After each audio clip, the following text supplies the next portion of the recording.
Nos remerciements à l'Éternel Dieu,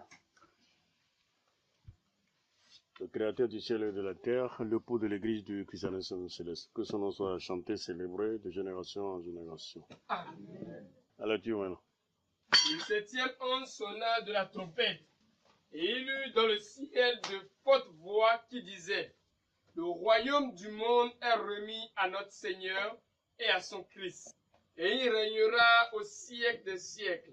Et les 24 vieillards qui étaient assis devant Dieu sur leur trône se prosternaient sur leurs faces et ils adoraient Dieu en disant: nous te rendons grâce, Seigneur Dieu Tout-Puissant, qui est et qui était, de ce que tu as saisi ta grande puissance et pris possession de ton règne. Merci. Donc c'était la terre, un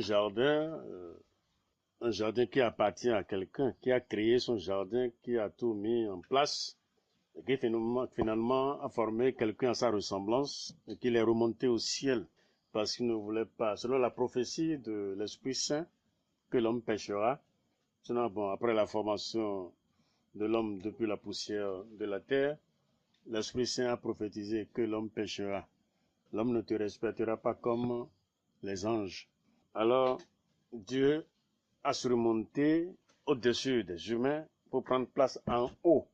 Donc il a laissé ce jardin dans la main des hommes, selon la déclaration du verset 28 du chapitre 2, livre de Genèse.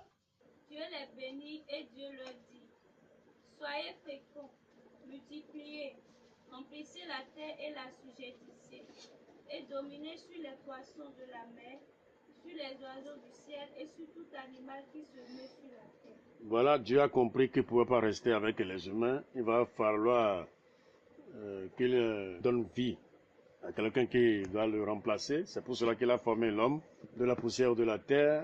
Il a béni, il lui a tout confié et il est remonté au ciel, au-dessus de l'homme.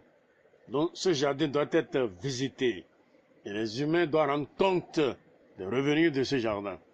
Mais hélas, il y avait une loi en plus que personne ne doit franchir, que personne n'a le droit de fouler aux pieds. Ces lois sont là